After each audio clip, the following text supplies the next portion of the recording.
G'day, I'm Tim Harcourt, the Airport Economist. Welcome to Building the Asian Century.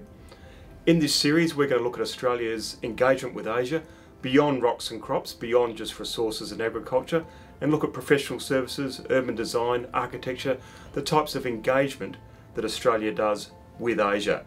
We're going to talk to business professionals, the movers and shakers behind this relationship at both the business and the personal level.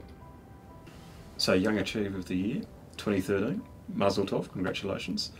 Tell us a bit about yourself educationally. You were going to be a doctor or a lawyer, but you picked accounting. Yes. How come?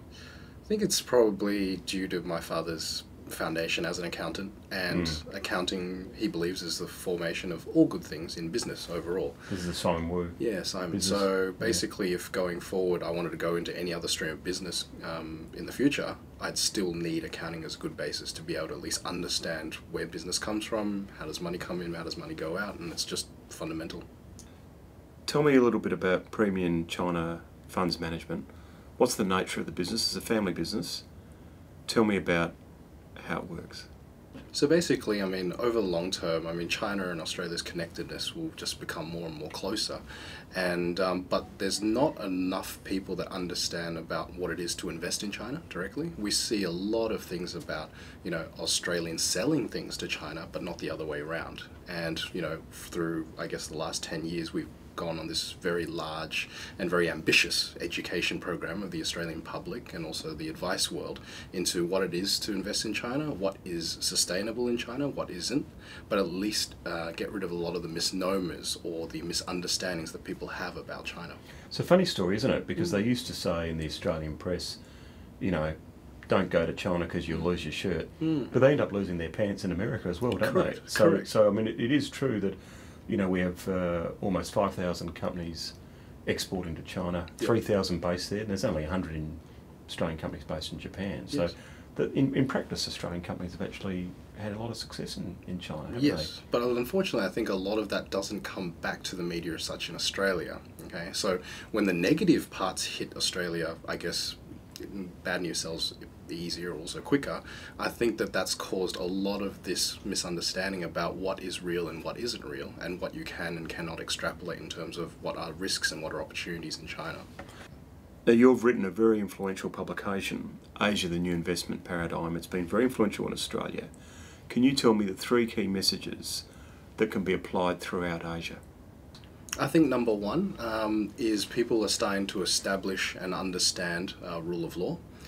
For a country that's the size of 1.3 billion people, you need a rule of law, and otherwise no business will succeed. So outside of state-owned enterprises, the private enterprises in China that you work with, as long as you follow local law, okay, you will be able to succeed, or at least be sustainable if your business model is right. Okay. Number two, I think that people now understand that the middle class of China is going to become very powerful, and I think that people are trying to find ways on leveraging that. And I think number three is the way that emerging markets that encompass China, I think China's kind of now been taken out of the general emerging market story, and China's just seen as more of a rapidly developing, rapidly growing developed market. What do you think Australia has to offer yourself, and what skills do you think Australia has to offer China and the rest of the region? Our financial services sector is more sophisticated than the United States. We're about 10 years ahead of them. And when you look at our technology and how far we've come in terms of how we offer what I call a fully integrated financial services model to a mum and dad, where, from wealth, insurance, protection, etc., goes right through to retail banking, I think that's a value chain that we can offer into as an IP type of trade into China, because I think it's very important that China is also capturing this wealth model as the middle class grows, year on year. You've got about 20 million people a year urbanizing, and those people, as long as they've watched a television, they will demand a higher standard of living than what they're used to. And, I always say everyone becomes capitalist the first day they watch an advertisement. That's true. Now, you could be in Shanghai, you could be in Hong Kong. You've chosen to be in Sydney rather than Singapore or Shanghai or New York. I've travelled to most places around the world, probably except bar South America and Africa. And when I understand other people's standard of living and also the cultural side of it, I mean, my parents immigrated here in search for a better lifestyle.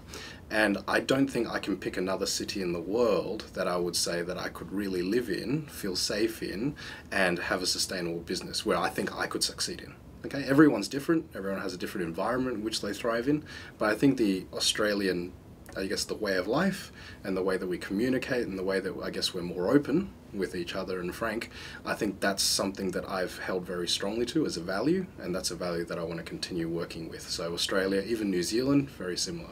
So that's why Australia is kind of my home for business and for personal life, I guess. Well, lovely talking to you, Jonathan. Thanks very much for your time. Thanks, Tim. Fantastic. Good on you.